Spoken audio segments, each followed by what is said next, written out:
This is a very difficult thing for me to talk about. It's a very old piece of work, and when I started trying to unscramble my head a bit last night, I realized how unfamiliar I am with it at one level. But I hope I'm familiar enough to make some sense.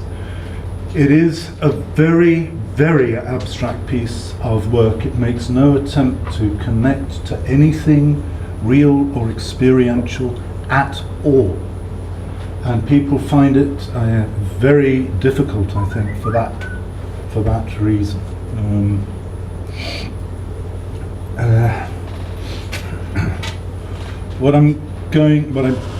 What I decided to do was to start with a little bit of background on this, and then to try to create the beginnings of this thing that I call the theory of objects, which was what my PhD became. My PhD was supposed to be about the use of electronics to create a more interactive, responsive environment, physical environment, architectural environment. So it was you're talking analog circuitry, this sort of thing, like the electronic music I made was tape and splice and so on. So it's really a technology that almost no one in this room would have played with.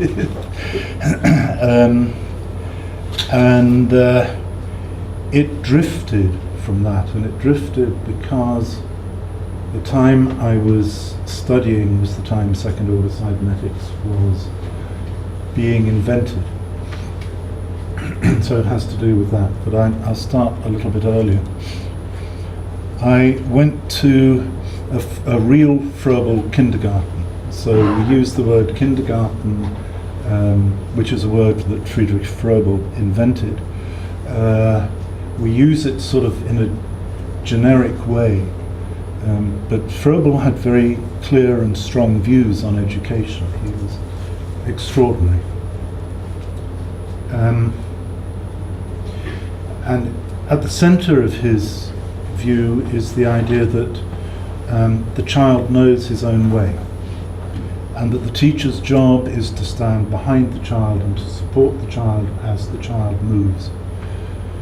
And that if we impose on children, we create psychological and social problems.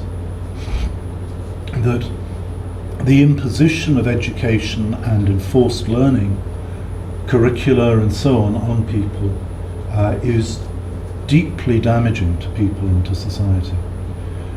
Froebel was saying this in about 1820, and it's interesting that Maria Montessori, who's much better known than Froebel, took the ideas but didn't understand the bit about you don't force it, and so turned it into a curriculum and a process. For Froebel, this is something which is individual, and the teachers get taught in a very particular way to pick up a sense and signs of the child trying to move in particular ways. And I remember one thing from my nursery schooling, which was one day my mother came to collect me. I think I was about 3.5, 4. And no, I must have been a bit older. Anyway, I tripped running down the path to her, and I grazed my knee, and I got up and I said, "Tomorrow I'm going to be good at mathematics." And I was. And before that, I'd been terrible at it.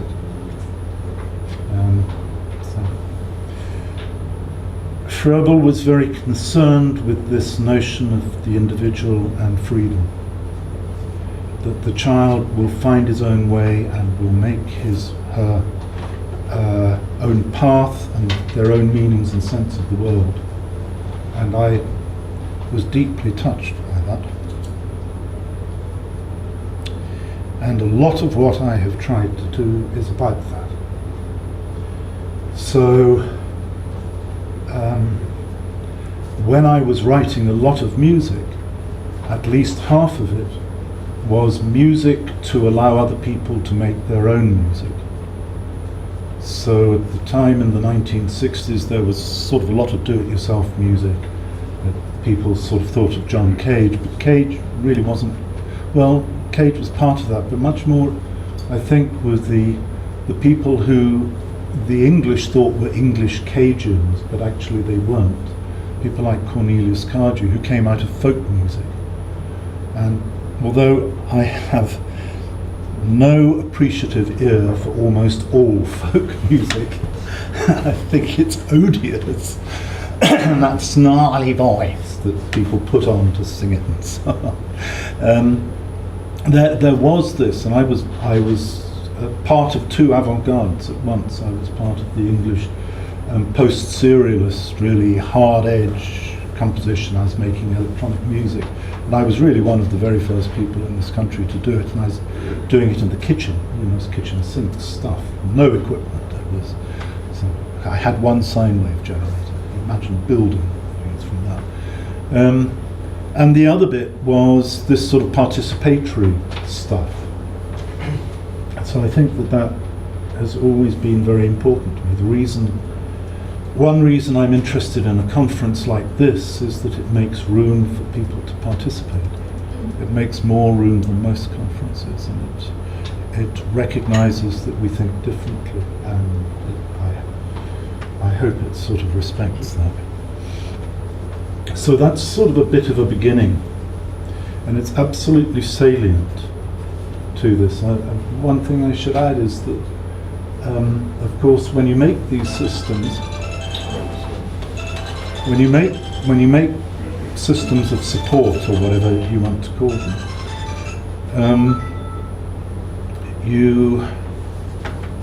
they're not just support for other people, they're also support for you.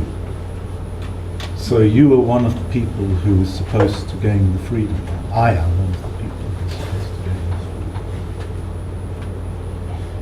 freedom.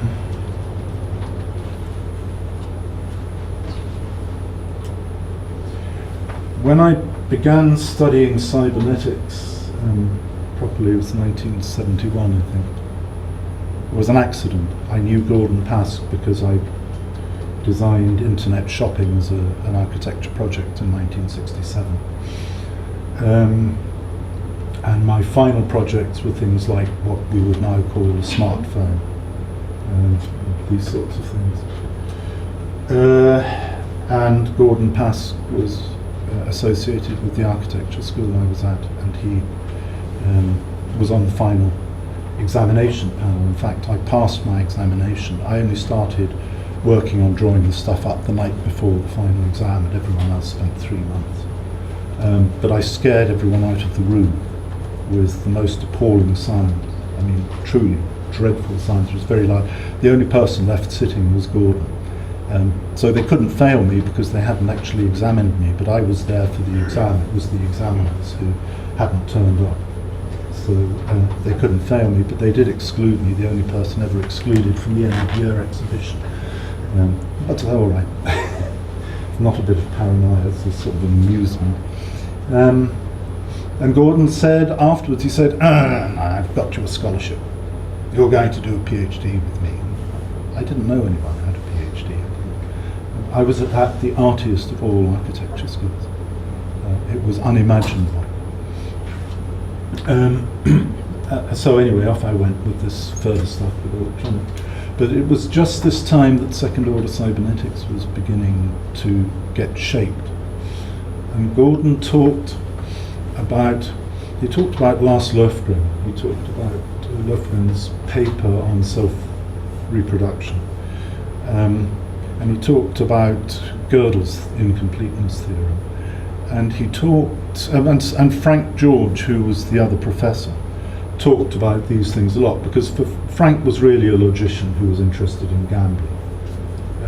And he designed systems to guarantee that you won gambling. He sold these. And of course the question of whether you can completely describe a formal system was a very important question. And it was a wonderful mind teaser. Gordon talked about this man Löfgren, a key figure but one who remains shrouded in mystery, because he really does not. He only wants to talk his own work, so when he goes to a conference he presents his paper and then wants to talk about it and then vanishes. And he is very reluctant. I wanted to do a Festschrift for him and he just wouldn't have it.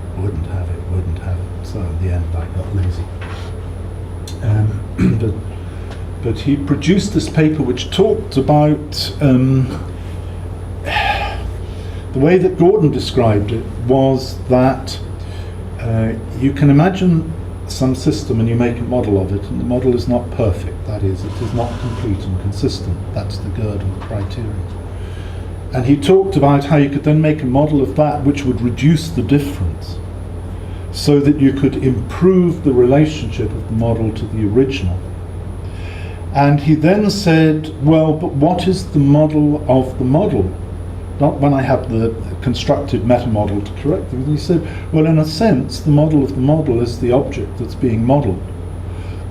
And so he started producing this thing where these two were converging, and where the object was a model of the model as much as the model was a model of the object. And in this sense it became circular and it became self-referential, and if you allowed that time element in, you could imagine that you could produce a model which was complete and consistent. So it was a way of avoiding this meta-mathematical question that Gödel squashed Hilbert's question about maths. And I just remember being dumbstruck by this. I mean, I was the artiest of architecture students. In my 5 years of architecture school, I'd never done any architecture. I left architecture school with no idea of what architecture was asked back to teach it, and so I've been a first-year student ever since. Learning what it is architects do, because I didn't do that when I was an architecture student. I did performance electronic music. It was the 60s. Anything was anything. And I hadn't understood this thing about models as simplifications. Of course, then you look at architecture and you say yes. And then the idea that the building, for instance, was a model of that exquisite thing made out of card and balsa and beech and bits of spun wire and so on, was absolutely mind-blowing. And I thought, this is the stuff for me. So I stopped messing around with the circuitry, none of which ever worked anyway. And I packed it too tight. Everything interfered with everything else. I'm losing some of your words. You sort of swallow some words. Those are because they're the secret words. Yes, well, I know. I feel I'm missing the secret. Okay, thank you. And then, as I was telling the people who came on Monday, there was this extraordinary event at Brunel when Gordon got both Heinz von Förster and Humberto Maturana to come and visit us, and we think it was the 12th of April 1973. And these two people came in. Now, because I was interested in music, had never heard of Maturana, but I'd heard of Martirano, and I was expecting an experimental electronic musician. So I was very surprised when a small person talking about Honk Happy Nathan or Honk Happy Nathan sort of came in. And there were the two of them, and Maturana was absolutely entrancing, you know, to hear someone speak in that way about things that did things that it was just mind-blowing. It was just astonishing. But actually the one who really impressed me more when I thought later was Heinz. And Heinz presented, Maturana presented Autopoiesis. So, you know, this is right at the beginning. We were one of the very first audiences to hear about this stuff. And then Heinz presented his paper, Notes on an Epistemology for Living Things. And what amazed me about that was it was an entirely circular argument. He went round this thing and ended up right back where he'd started. And that's what he was talking about. The epistemology for living things was that circle. And so the form and the content matched. And that for me is a definition of what art is about. It's when you get form and content so they're indistinguishable. And it was the first time I had ever come across a scientist talking in the way an artist would talk. So it was an extraordinary moment for me, this evening and the dinner afterwards in Valcherus Swiss restaurant in Richmond. Everyone up Maturana's end of the table, poor old Heinz down there, and I arrived late. So everyone was up there and I had to sit opposite Heinz, and I had Heinz to myself for the evening. You know, I got the good deal. You know, I'm very, very fond of Chicha. But to have Heinz to yourself for an evening at that stage in your study was just extraordinary. And the other thing that I liked about what was happening was this notion that the observer couldn't be ignored, that we had to recognize that, as Heinz claimed Ernst and Ernst claimed Heinz said, objectivity is the delusion that observing can be done without an observer. No, sorry, it's an observer's delusion that observing can be done without him. Is that right, Albert? Have I got it right? Yes, and it's due to Albert that I know that Heinz accuses Ernst of this and Ernst accuses Heinz of this. So whoever you give as the origin, you're wrong. All right, this is a flip-flop. So, and the way that Gordon was talking about communication, not as this automated stream that goes along of bits and this sort of curious stuff called information, which has nothing to do with form and giving form, so which is what information is about, this strange thing that Shannon and Weaver churned out. And to find Gordon talking about conversation and the individual understanding and so on, you'll understand that for someone who went to a Froebel school, this was the stuff I grew up on.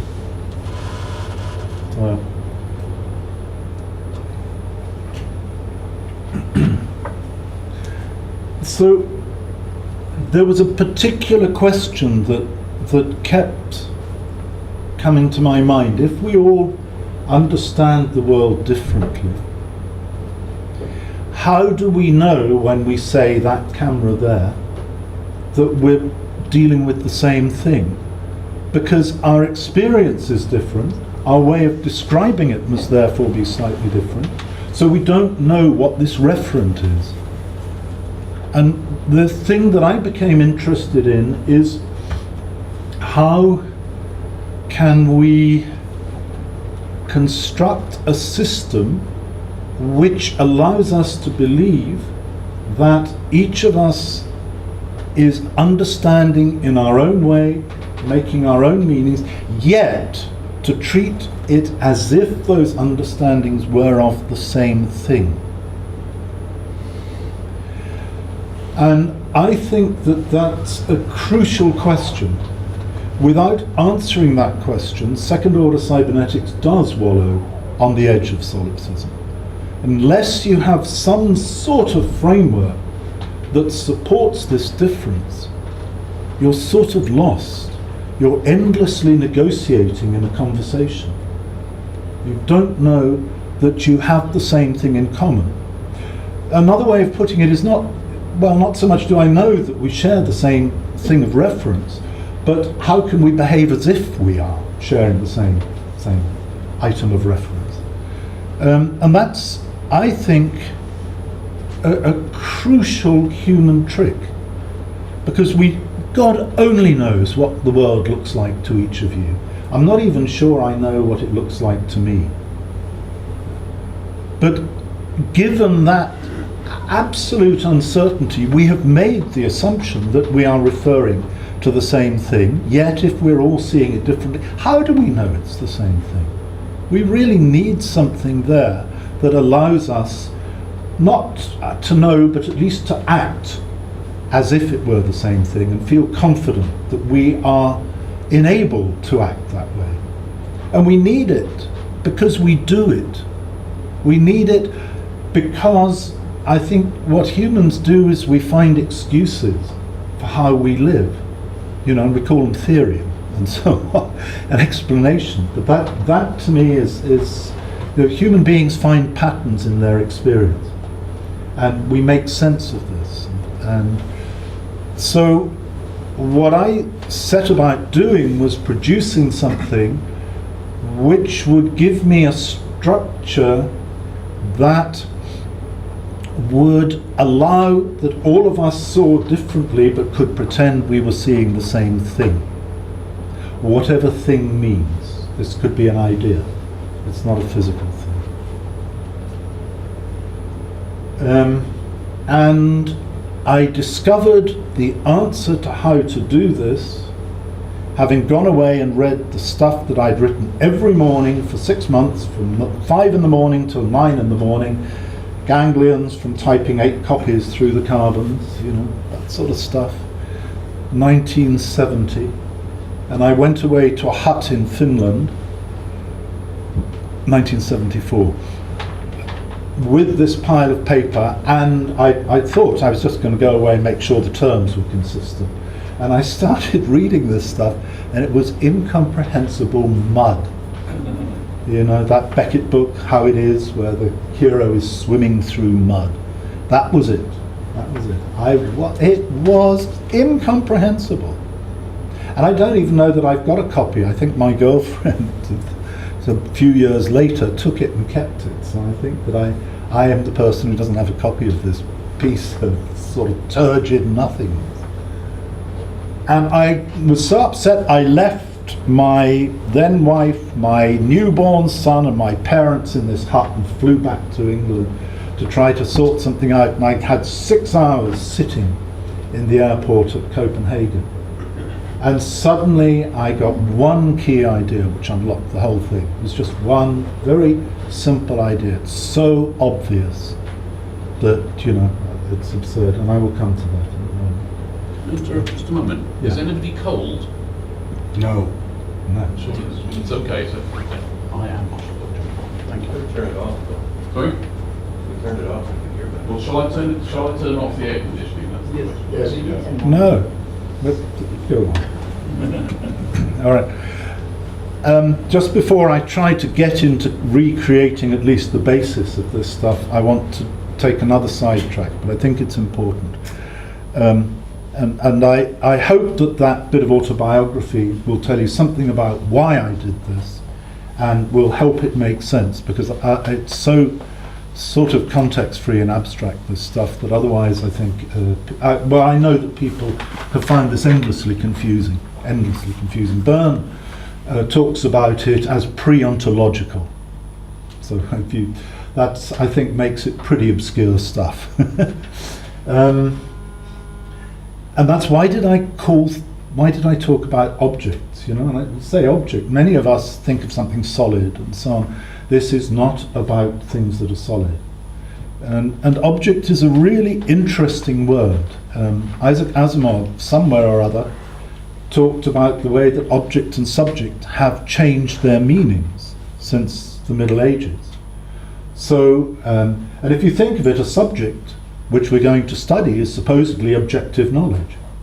So a subject is objective, and in studying it I've probably got the objective of learning something, and if I'm not too good I'll look at it through an objective in order to satisfy my objective, to look at this object, which is the book in which the subject is, which is subject to my glance, and so on and on and on. These words are not distinct. Subject and object are the same word. And I used object partly because it is its own contradiction. It is a living paradox as a word.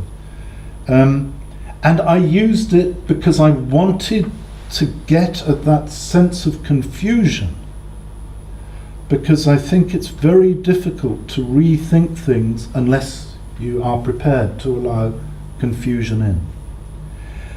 The other word I'm going to use is observe, and in this room it won't be a problem, but sometimes people think observe is this. Yeah?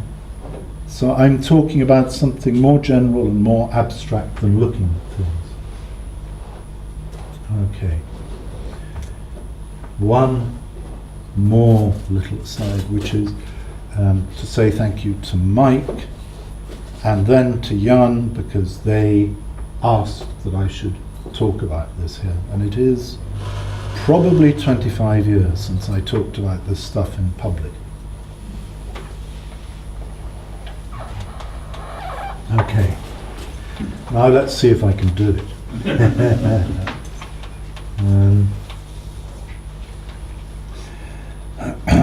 What I'm talking about is things which can be observed so that we all see them differently, but we believe they are the same thing. Excuse the visual sense of the language. It's not because I'm particularly visual, it's just this is how it came out. So we are dominated by visual metaphors. What I'm talking about, therefore, is at least a universe of observation. That's the entry criterion for being part of this universe, is that you are observing. So I ask myself, what is the essential entry condition that I can be part of this universe of observing or of observation? And the answer is the thing which the answer that requires less than anything else is that I observe myself.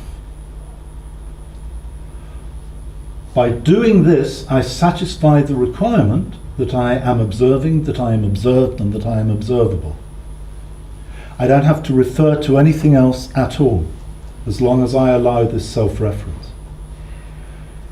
Now, I actually don't think anyone in this room is going to find this strange. Do you not, on occasion, observe yourself?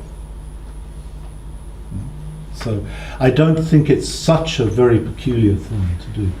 But it is, in terms of talking about things which are observable, it's actually very strange, because it's saying the agency of observing is the thing. So it's turning observable into a sort of verb.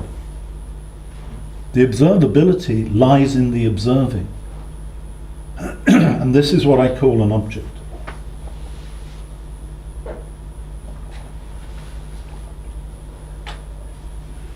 And this is what I got in Copenhagen Airport. So,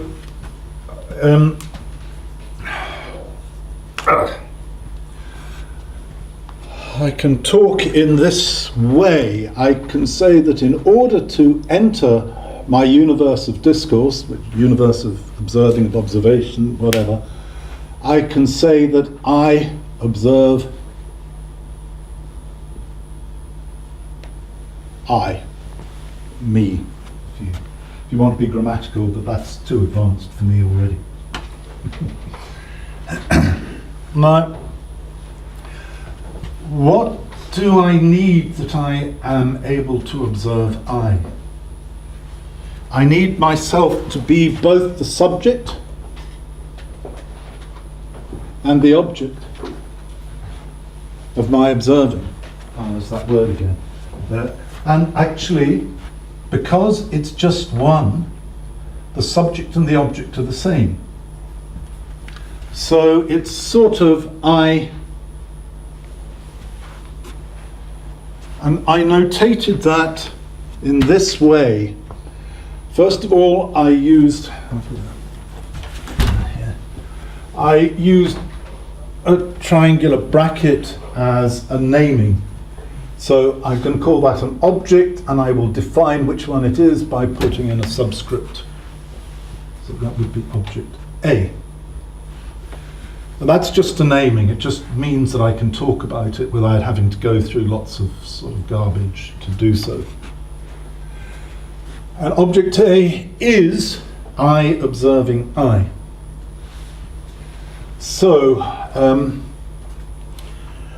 I will denote myself as an observer by the letter P. Why the letter P? Because I've already used O, so I can't use O, and because it's a little tribute to Gordon.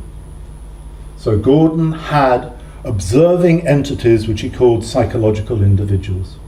Yeah? P individuals. So P is a little thank you to Gordon. PA, that's the observing me. Then I put in a means of observation which I marked as X, which I said is a model facility, which was also a nod to Gordon, who had a modeling facility.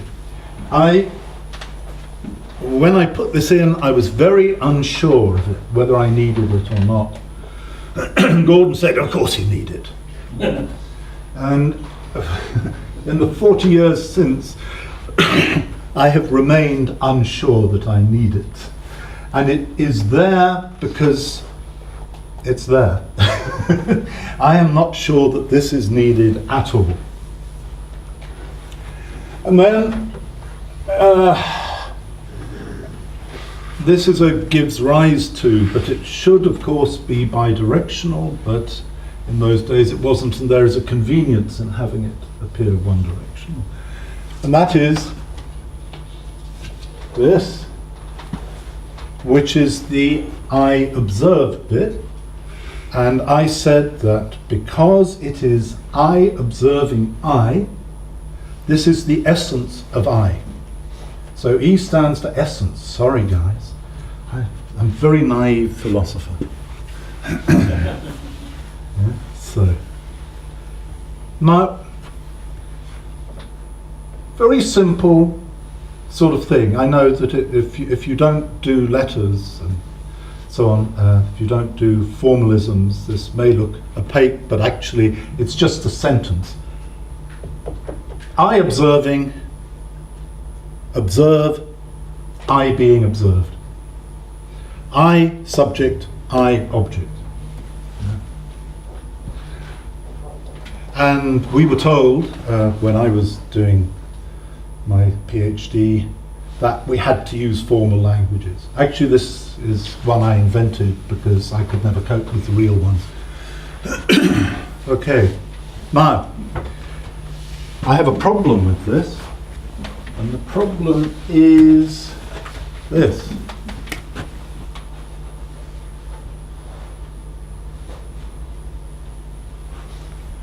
How can I appear twice when there's only one me?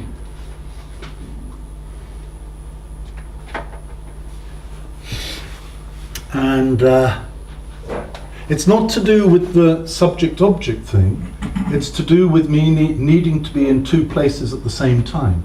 I need to be both sides of the equation. But the point of this thing is to establish I, or anything else. Yeah? And I thought about this, and it seemed to me that there was a very simple answer, and it is that this is an oscillator. So now I want to introduce some time. Have we got an eraser that will work? Will this work on an ordinary board? Yes? Okay.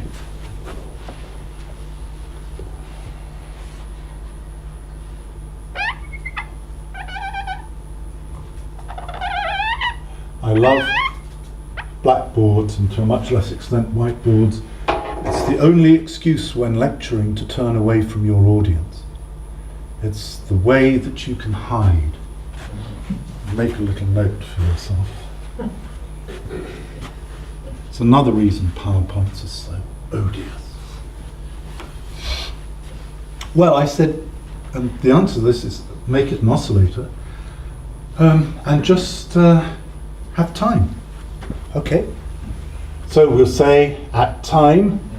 Why did I use S for time? Because I'd already used T for a transformation to do with something else that got into this document. So t is a transformation, so it wasn't available. So s is speed, which is time.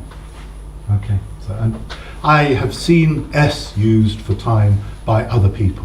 So I thought, okay, we'll have s, and then, oh sorry, we'll have s here, and then we'll have s prime here, and an s prime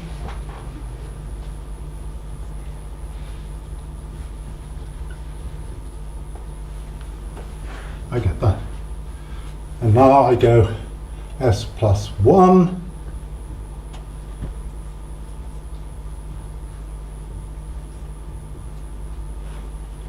s plus 1 prime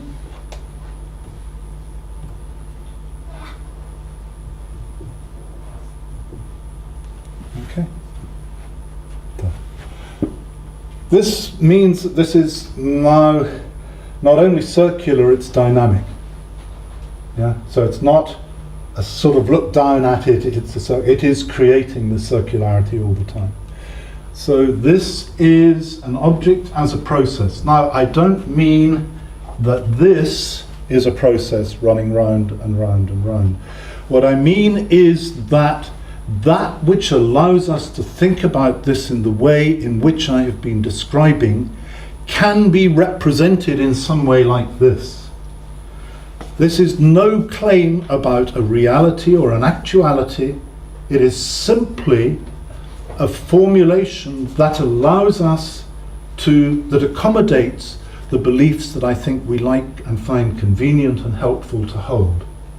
It is not about a physical world or a mental world.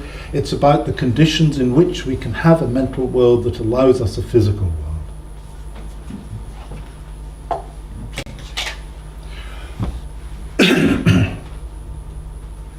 Now, I'd like you just to note these. At the time that I was doing this stuff, there was something around called a Petri net. And I expect lots of you, do you know about Petri nets? The key thing in a Petri net is that if you wish to make progress, it's a connection of lots of points in some sort of network, and if you wish to move to the next thing, it has to be empty. And if it's not empty, you've got a jam, you've got a queue. So for those of you who are Dutch, you may remember the old roundabouts in Holland, which gave priority à droite, priority to traffic on the right, gave priority to traffic going into the roundabout, not to traffic coming out. This is being consistent and very French and very academic. So there's this rule that there's always priority to traffic from the right. And so the traffic from the right, which was the traffic entering the roundabout, had priority. The Dutch complained that roundabouts were silly and didn't work. The moment they said the priority is to get off the roundabout, all their roundabouts worked. It was a really very simple thing. Yeah? I'm sure it's not just the Dutch, but I happen to know that it was the case in Holland. So what Petri was saying in his nets, and there's lots more, but the thing that I found really interesting was that you can't go into a space that's already full. So if you wish to carry out a computation, for instance, and put the result somewhere, it has to be empty. You have to have empty boxes. Yeah? And what we have here is emptiness. Well, let's have another object. Why shouldn't there be more than one? If I say I know this, then there's a this as well. So let me have another object. I'm going to draw it the other way round. So I'm going to start from right to left instead of left to right. And this, but I'm not going to turn the letters round. This is PB, which is, actually it's not, sorry, it's not that. What do I need? I need to come here. So PB, and I'm I'm sorry, I need a tiny little bit more space. P. We're getting there. This is S for A. PB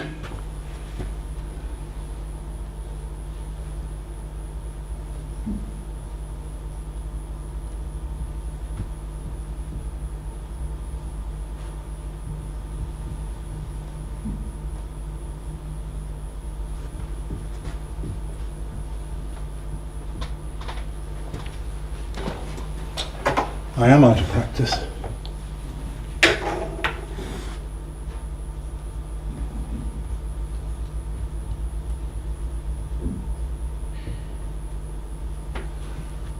No, this you can see it's the same thing going down.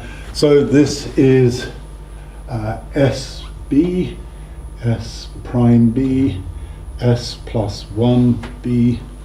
Yeah. All I've done is repeat this, but I'm starting from right to left. And the reason I'm starting from right to left is, you know what? This thing is busy observing, but this one isn't using its observing powers. It's using its being observed powers. And you know what? There's a slot here saying, come and do some observing. And so, E, let's draw it with me. B being observed is in the position to observe through there. Yeah? So long as these times synchronize, this thing can be looking through that keyhole, that window, whatever. Yeah? What that means is that in a universe of these objects, the observing of others is possible.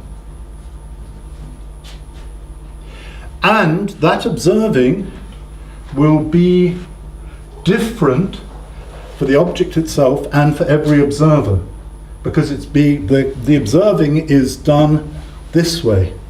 You see what I'm getting at? Okay.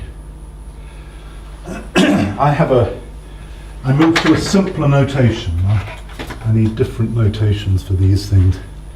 So I could say here that the time of observation of, let's do it over here, the time of observation of A and of B synchronizes.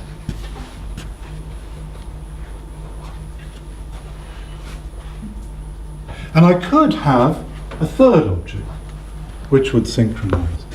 Yes, right. I'll come to that.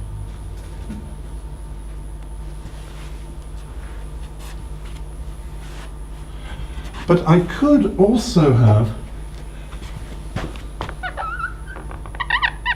forget the third one for the moment.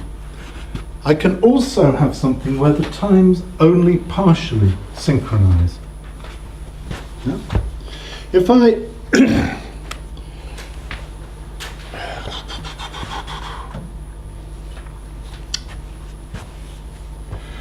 this arc represents B observing A. It is the time in which B observes A. So this is by B of A. Now this is by B of another object, C, and this is when they synchronize.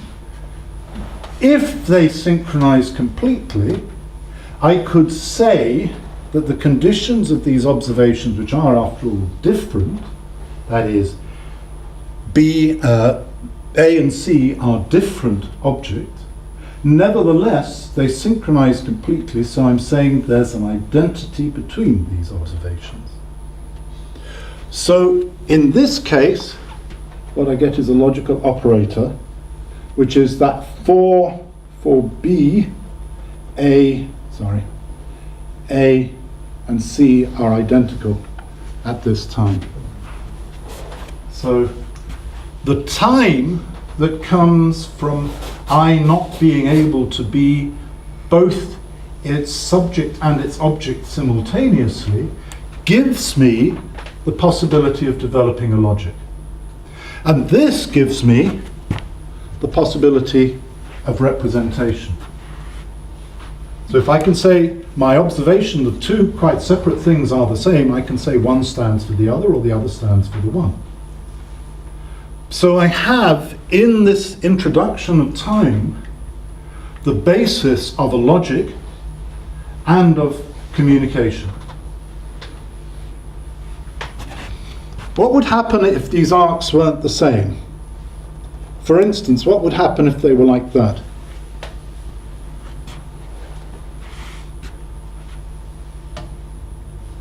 Anyone want to risk an answer? Me looking at myself yesterday. This, oh, I don't think I understand that. I could do this. I could say I'm interested in that bit, and that's a logical and. This is the intersection of the two. I could say I'm interested in this, and that's an exclusive or. Oh, an inclusive or. If they don't meet at all, I've got a negation. That is, this doesn't relate to that. That's what my negation means. So extraordinarily, out of this statement, which comes from that linguistic statement, what I end up with is time. And from the time, I end up with a logic that allows representation, and it allows me to assemble things. For instance, wood and screen there to make a wooden screen. So I have now a world which is populated by these things, none of which are on any different level to anything else.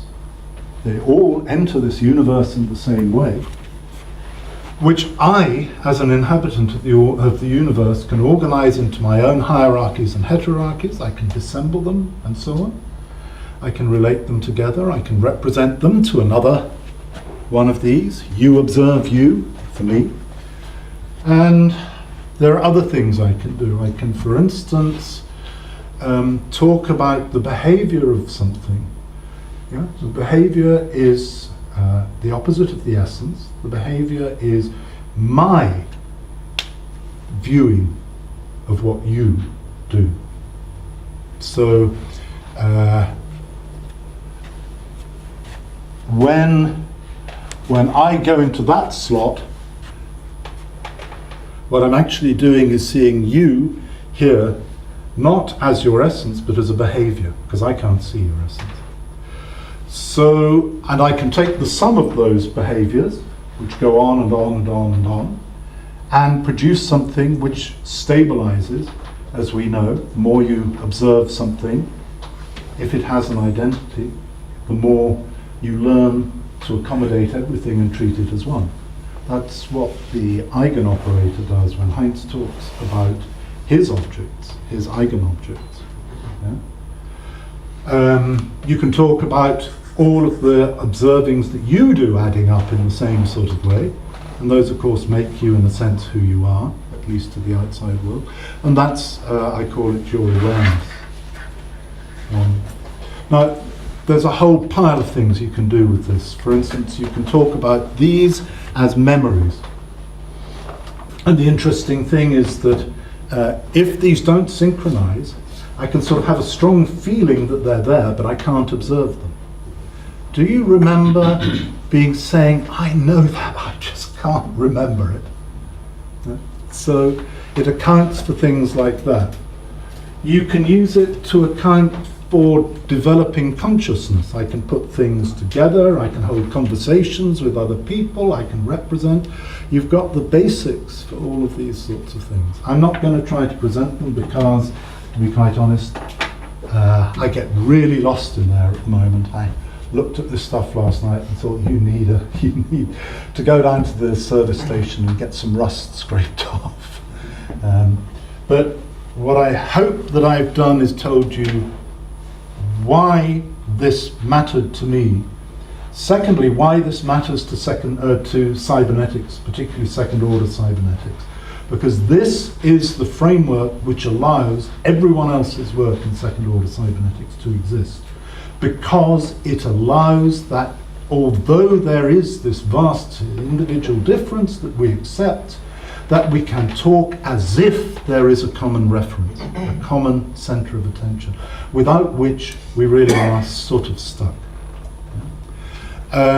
I've shown you how you can observe other things. I've shown you how observing yourself, that is, being within this universe, being an inhabitant of the universe, generates a need for time. So I stick time in there because this is about an explanatory framework. It's not about truth. It's not about is time there.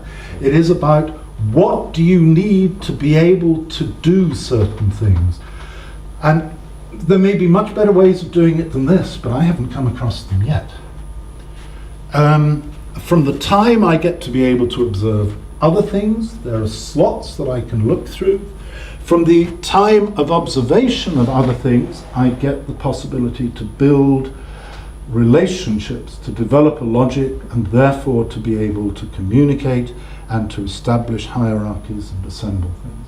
And finally, from the process of continuing to do, I can move towards sort of stabilized, large-scale sort of samenesses, which either add up to me, that is, I am the result of all of these sorts of things, or add up to you, that is, you are the result of all these sorts of things. And if I look at you, it's your behavior, and if I look at me, it's my awareness.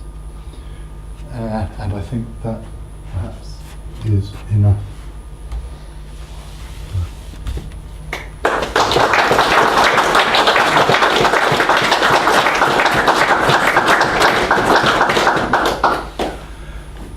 And thank you, by the way, for not interrupting me, because it was difficult to follow my own thread and not get lost. And so I hope to give you at least an almost clear thread.